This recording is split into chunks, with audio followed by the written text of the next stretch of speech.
By this time in the tutorial, you should have completed the click, mouse down, up, roll over, roll out, and mouse over, out sections of your code, and we're going to go on with the double click, mouse move, and mouse wheel. Now the double click is the next one. I do want to point out, if you go look at the Digital Media website, that the double click enables, in order for it to be enabled, we do have to have special code. So I'm going to go ahead and copy this code just so I get started on my code, make it a little bit faster. But I'm going to go back to the Actionscript window. Let's find out the name of that button, which is double click underscore btn, and that's going to be here important in just 1 second.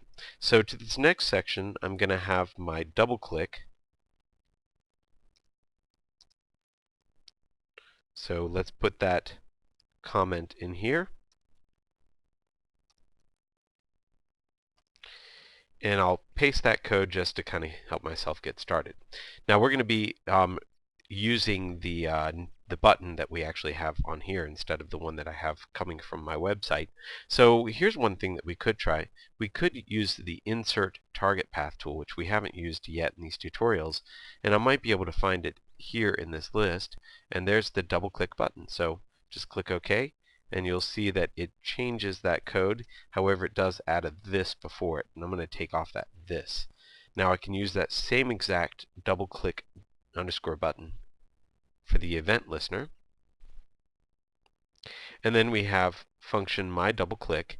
It says trace, you double clicked on the button, so we also need the output. So I double clicked, and I should change that here as well, so it has the plus event.target.name. That way it's consistent with the ones that we've been doing. So now it says function my double click. There's some sort of event in there. Trace, you double clicked the event.target.name, the name of the button, and it will also do the output. I have the double click underscore button has an event listener for a double click, and it says my double click. Now the last thing, of course, I want to point out is that we do have to enable the double click on that button, otherwise it won't work. When we test our movie, now we should be able to double click on that button and get something. It says variable event is not defined. So it looks like something might be going on there.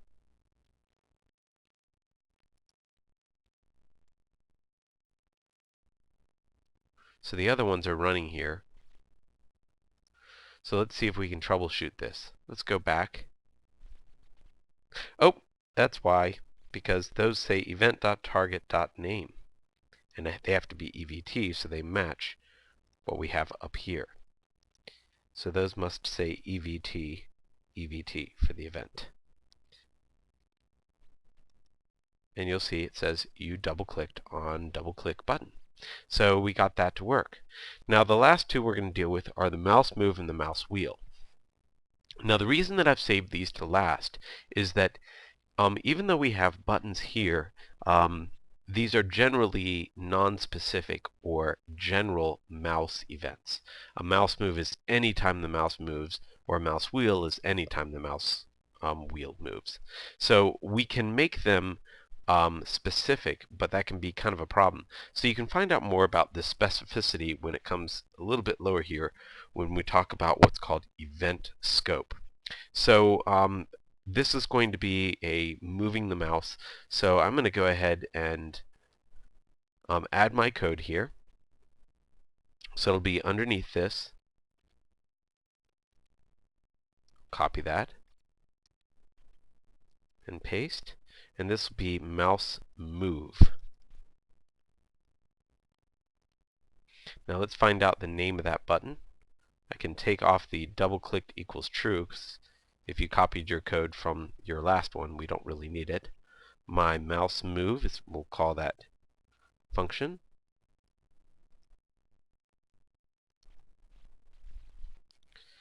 So we need to make the function for our event listener, and we're going to change our mouse event to mouse move.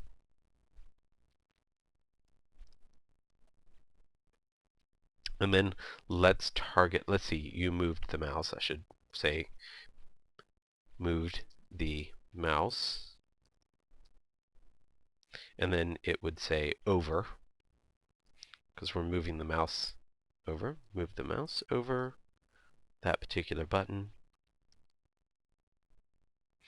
Now, let's find the name of that button with the target tool. And we have mouse down, mouse move button. So that's what we'll use. And we'll take off the this because we don't need that. And let's see what happens. So my mouse move is there, and you'll notice as soon as I get my mouse over that object, it does run. We might want to move this over slightly just so we can see that. Each time I move my mouse and I'm over that button, you'll see it runs. It's not going to run when I'm over other buttons, but anytime it's over that other object, it's running. And you can see this keeps on repeating anytime I move. So that's specified to the mouse moving over that particular object. Now, since this is a mouse move, often we replace the mouse move with an object with stage. Add event listener, mouse event move. This way, anytime that we move the mouse at all, it will run that function.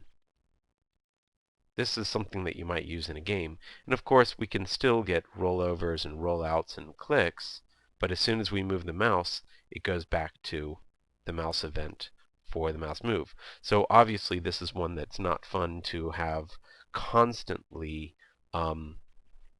in your output, because that can be kind of a pain. So I'm going to make it go back to the button. So it's back to mouse move, and we're also going to do the same thing with our mouse wheel. Let's make sure that we take off of that so it doesn't go anymore.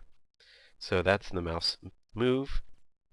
Let's paste this, and this is the mouse wheel. And the mouse wheel will also have a mouse wheel button.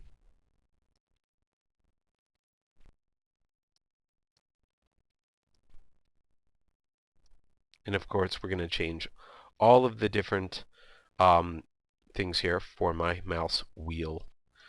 That will be changed at both places. Oops. My mouse wheel here as well. So we have to make sure that we have the function and the place that is used in the event listener exactly the same. You move the mouse wheel. You move the mouse wheel over the event target.name. Let's see, and then this should be mouse wheel. Oops. Let's make sure we have that spelled right, and it should turn blue. And I think that's really about it. So let's test our movie. And now you'll notice that when my mouse is over that, I try the mouse wheel and nothing happens. So this might be the case of an event that we have to have as a generic event, and adding that to the stage. That way, anytime we use the mouse wheel, it'll work. And right now it's not changing at all, even though that function might be working. So that's something we'll have to troubleshoot in the future, but I really don't want to worry about it right now. But there is a way to get that to, I think, update when you change the mouse wheel according to the delta that it's at, but it's a little bit more complicated than we need to go into right now. And that should be the end of MouseEvents. When you're done, go ahead and save your file. Make sure that everything is working, and ask me if you have any questions, and I'll see you in the next tutorials. Thanks.